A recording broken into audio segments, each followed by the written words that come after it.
Qu'est-ce que Dieu recherche? C'est une place dans nos cœurs, sur la base de l'amour et de la communion. Mon Père l'aimera, nous viendrons à lui et nous ferons notre demeure chez lui. Jean 14, 23. Moi et le Père, nous sommes un. Jean 10, 30.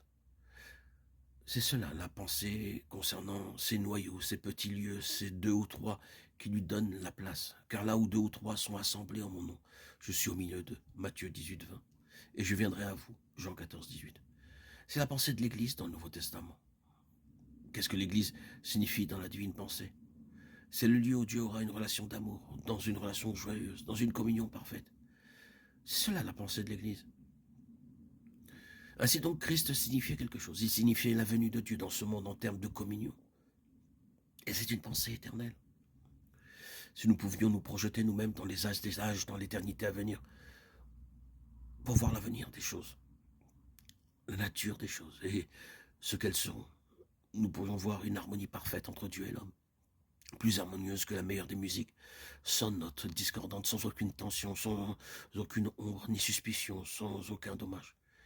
Il n'y aura plus de crainte. Toutes ces choses seront allées avec ce qui est corruptible. Il restera ce qui est incorruptible. Le premier aspect incorruptible, c'est cette communion avec Dieu. C'est cette relation. C'est donc une pensée éternelle. Je le souligne, éternelle. Car c'est seulement un autre mot pour parler de ce qui est incorruptible. Et c'est pourquoi tout sera testé. Combien parmi tout ce que nous disons venir de Dieu pourra être réellement testé en nous? Cela peut sembler conforme, mais la question est bien celle-ci. Qu'est-ce qui en moi et en vous vient véritablement de Dieu? Sera-t-il possible pour d'autres de pouvoir dire, par cette vie, j'ai pu mieux connaître Dieu, je suis entré en communion avec Dieu, et j'ai pu me réjouir en lui? Oui, c'est un test décisif. Tout sera éprouvé et notre enseignement dépendra de ce qui viendra de Dieu. Ce ne sera plus du savoir, ce ne sera plus ce qui aura été saisi mentalement, mais ce qui viendra de Dieu. Nous parlions entre nous de certains hommes de Dieu jadis et de toute leur vie vouée au service et à l'enseignement. Et à la fin, nous avons conclu que bien qu'il y ait eu des choses dans leur enseignement que nous ne pouvions pas accepter, ils sont partis en nous laissant un héritage. Ils ont légué un dépôt venant de Dieu. Il y a quelque chose du Seigneur qui nous est parvenu par eux. Et c'est cette chose qui pour nous a caractérisé leur vie. Ce n'est pas qu'ils étaient de grands docteurs, ni qu'ils étaient de grands organisateurs dans l'œuvre chrétienne, ni qu'ils étaient de grands missionnaires, mais le fait qu'ils nous avaient transmis le dépôt de Dieu. Dieu s'est manifesté par eux au point d'enrichir et d'élargir nos vies. Tout sera testé. Pour moi, du moins, c'est un test redoutable. Et je me demande si je pourrais l'affronter. Il en sera ainsi, après tout ce qui aura été dit, après tout l'enseignement. Est-ce qu'un héritage du Seigneur lui-même seront laissés? L'enseignement de la vérité de l'Église, l'enseignement de la maison de Dieu, tout cela est très bien en lui-même. Mais prenons garde que dans aucune de ces choses, l'accent ne soit mis sur la vérité de la chose, la vérité de la maison de Dieu, la vérité de ceci ou de cela. Méfions-nous de l'emphase. Nous devons considérer ceci. Quelle est la raison de la maison de Dieu? Comment cela se manifeste-t-il? Quelle est la raison de tout l'enseignement sur ce sujet? La raison, c'est que Dieu fasse son entrée. Son lieu est préparé. Il est là. Nous pouvons avoir des réunions et tout l'attirail de la chrétienté. Mais si tout cela ne permet pas que les croyants concernés aient en eux-mêmes une plus grande mesure de ce qui vient du Seigneur lui-même, alors tout cela sera futile.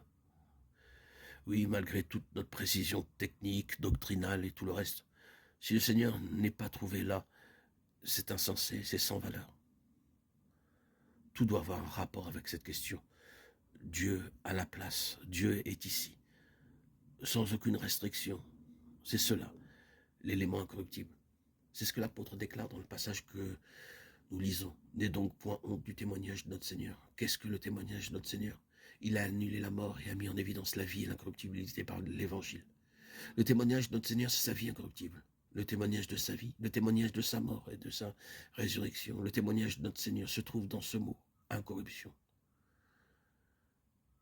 L'incorruptibilité du Seigneur Jésus doit être reproduite en nous. Nos congrès cesseront, nos réunions aussi, tout cet ensemble de choses prendra fin, et ce qui demeurera, ce sera la mesure dans laquelle le Seigneur est entré en nous. Que le Seigneur ait pu trouver une place et qu'il y soit intrinsèquement. Ce sera le critère déterminant. C'est une chose qui est en relation avec le ciel et avec l'éternité. Le Seigneur est-il ici? Est-ce que le Seigneur remplit tout? Il n'y a plus de place pour autre chose. C'était la vie de Jésus, il donnait la place à Dieu. Et il n'y avait dans sa vie plus de place pour autre chose. Oh, que nous puissions parvenir à cela. C'est ce qui procède du Seigneur, qui déterminera la mesure de ce qui sera permanent et éternel, et de la valeur intrinsèque de nos vies, comme de tout le reste.